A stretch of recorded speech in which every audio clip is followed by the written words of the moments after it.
Hey everyone, welcome back to our channel. If you're new here, please subscribe. I'd really love that. If you're returning, how are you today?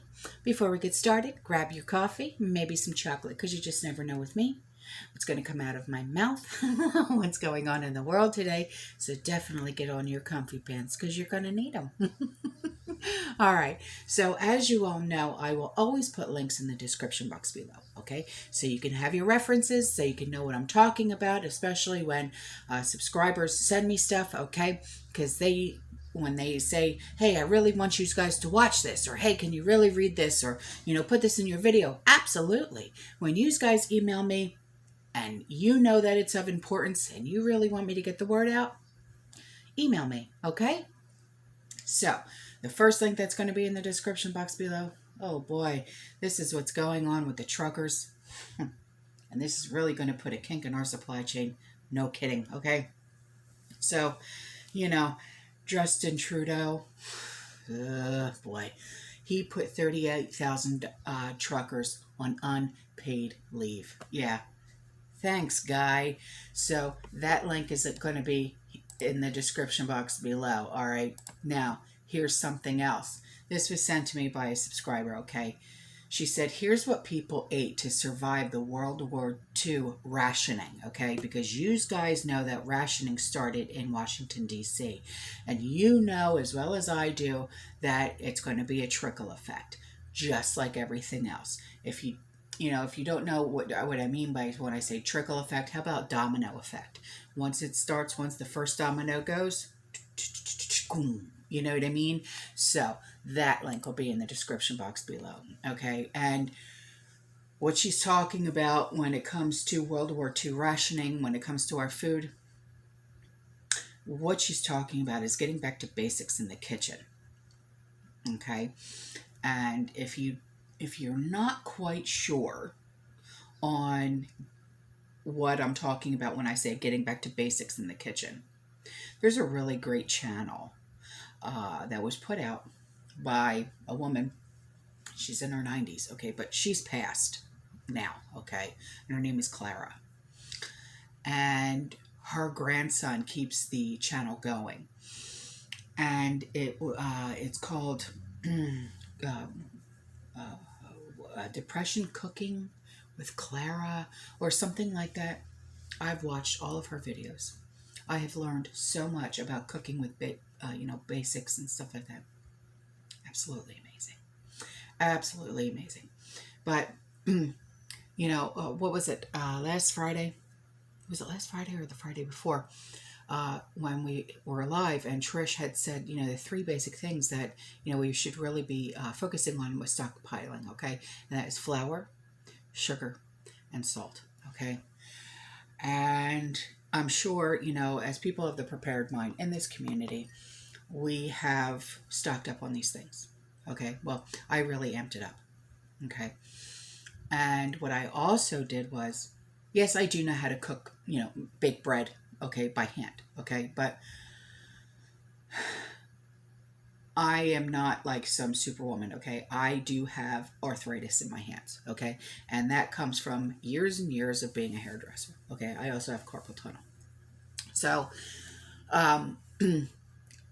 what I did was, well, I should say my husband, what he did was he went and he bought me a bread machine for my birthday. Because yes, today is my birthday. I didn't want to say anything, but yeah, today's my birthday. So he bought me a bread machine, and it arrived yesterday, and I used it today and yesterday, and oh my gosh, when I tell you, I am never buying another loaf of bread from the store ever again. It was so amazing. And it only took 3 hours to make the bread. And what you do is you just dump everything in there and just hit start. Done. And I was like, oh, it was so good. But seriously, we really need to get back to basics, okay? Because that's number one. That's how you ration, okay? And generally, like when I make a loaf of bread by hand, your average loaf of bread, okay, recipe, calls for about 6.5 to 8 cups of flour. With the bread machine, Okay, and we got a nice size loaf of bread out of this bread machine. It called for 3.5 cups of flour and 1.5 teaspoons of active dry yeast. So I mean, these are just things, that, rationing, okay, and with that loaf of bread we fed, okay, and this is without a word of a lie, it was me, Sean, Andrew, Mom, Dominic, and Cariana, so 6 people with that loaf. Now, it wasn't like a loaf of bread that you get from the store where you get like, 25 pieces of bread. It was shorter, but it was fatter.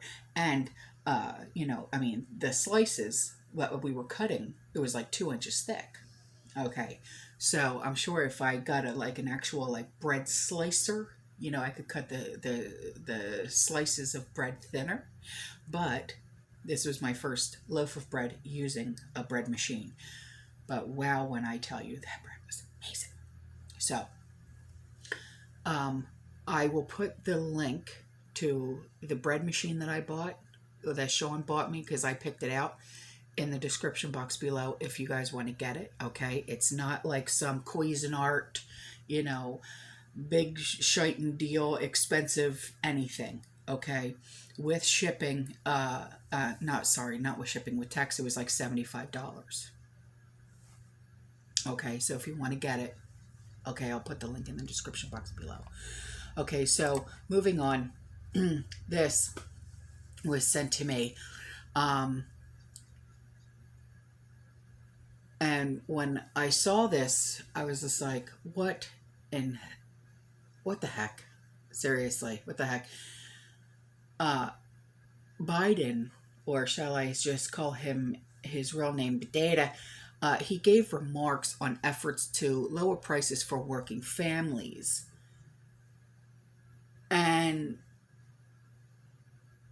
But the subscriber that sent this to me, she said, what the heck did Potato just mumble in response to a reporter's question?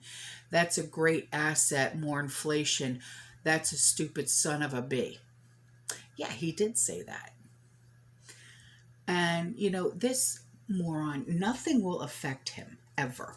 Why? I've said it before, I'll say it again. This moron that is in the big white building, he's the shiny little object that is being hung over here so we don't see what's going on over here. Because everyone is either, he's like the shock and awe. Okay, because we're all like, did he really just say that? Is this a joke? Did he really just call a reporter a stupid son of a b? Yeah, he did. Who in their right mind, but let's not forget, he's not in his right mind, would do that? And was this really a hot mic? No, I don't think so. I don't think so. He literally has no mind left. He's a scrambled egg. Okay? So, if you really want to watch it, I'm sure a lot of people have watched it, but that link will be in the description box below. Okay? So, and then use guys with your pictures. I'll just say this. Stop. Here, look.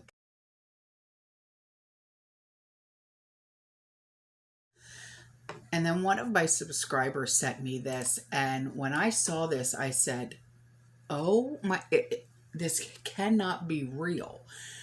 And she sent me a picture of her receipt. And I said, oh girl, what is going on here?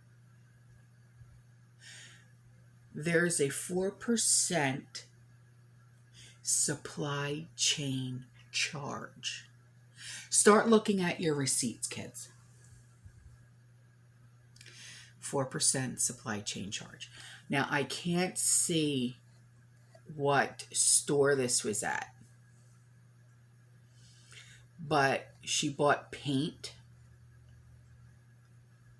and she used her credit card. but you'll see it.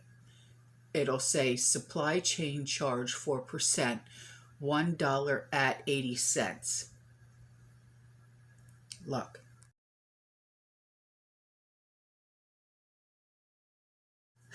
Okay, now these pictures were sent to me, and she said, I took some pictures at my local Ingalls last night in Western North Carolina. Chicken has not been restocked since last Thursday. Ground beef and sausages were cleaned out. Bottled water and non-dairy milk sections were pretty bare. I bought a bag of apples, and every one had mold on the bottom. Totally missed it until I got home. Oh, and some nice fresh lettuce for you. Nice fresh lettuce. It looks like it's going brown and it's wilted. Oh my goodness. Look.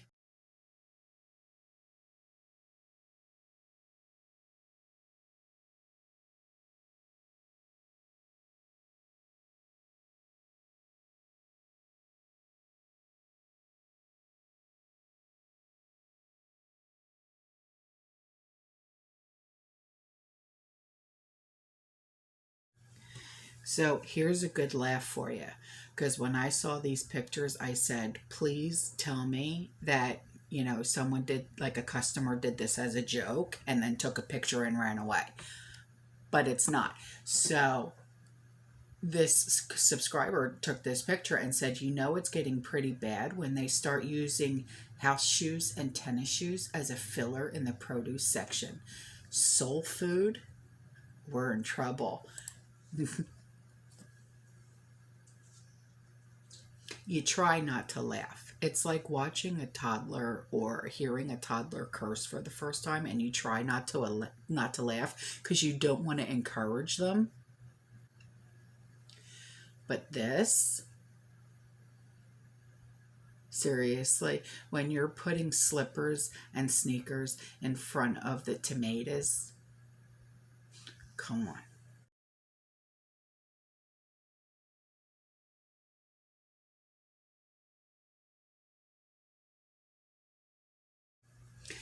Okay, so Awakening Warrior, this one's for you. This was sent in by a subscriber, and she says, Mine's Falls is right behind me. I had gotten a cold at the beginning of January. I tested negative. Now I feel like I have the bed spins. And she put in where the 5G towers are. So take a look at this, okay?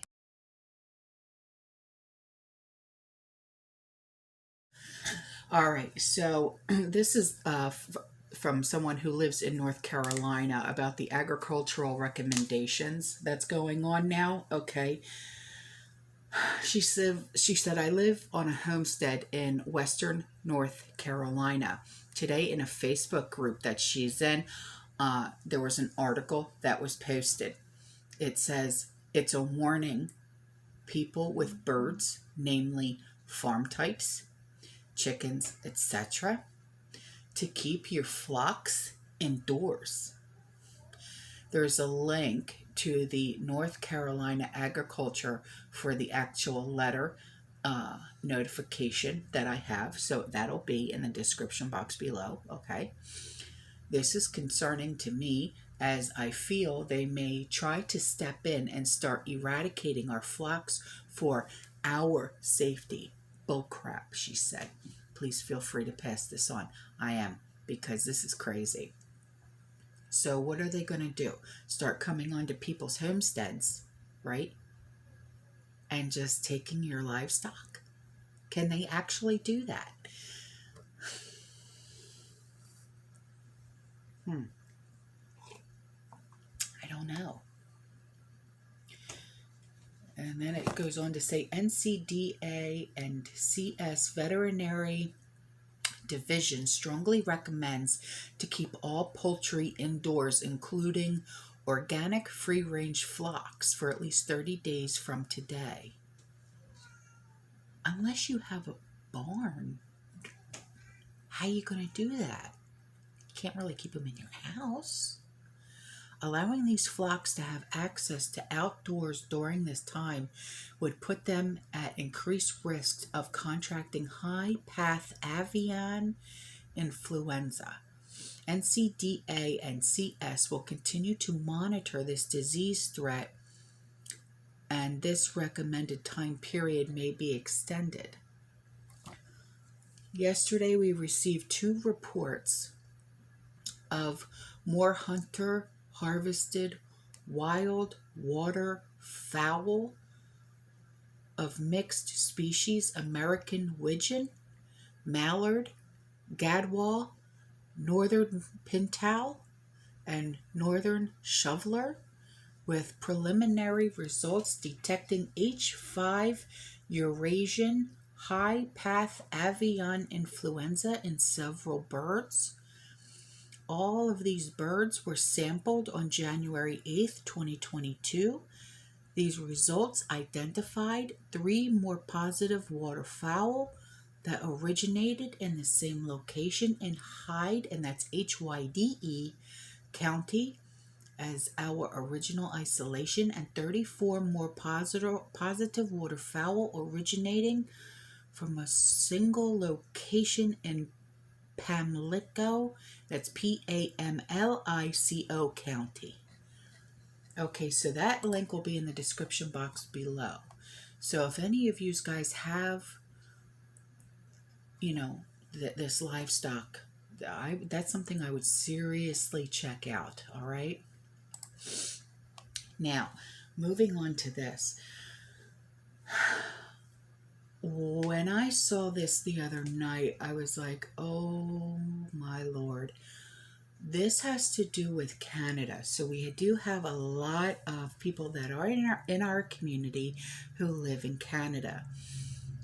So Walmart in Quebec is apparently banning the from entering.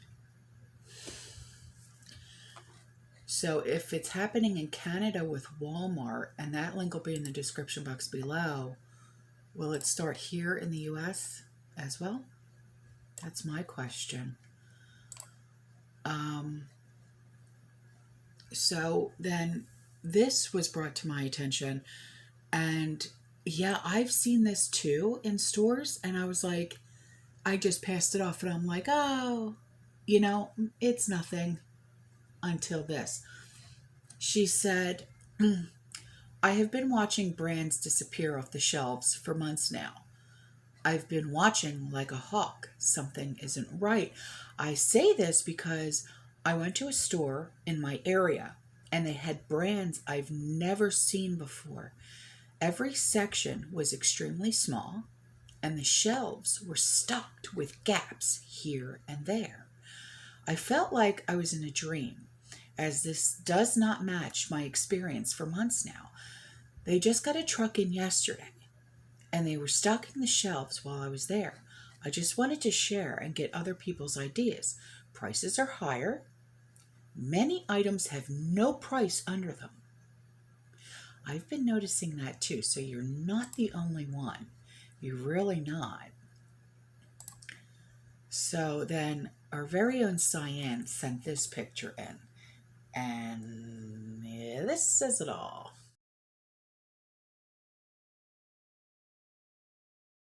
Now there's going to be a link in the description box below about what we all need to know about the facial recognition system, okay, that was sent in by a subscriber. And this email was sent actually to my husband Sean, okay, by a subscriber,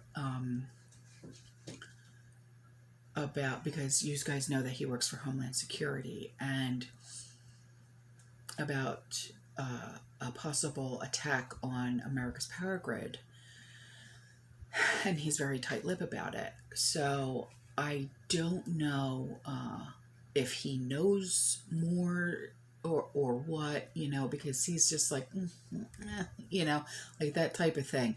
So there's going to be a link in the description box below to a video about it. Okay. Now, there's also going to be a link, okay, to about a mom, a Ukrainian mom, who is buying gear, really gear, in fear because of the Russian invasion. It's just so sad. It really. Oh, yeah. Jesus. So here are some pictures before I go, okay,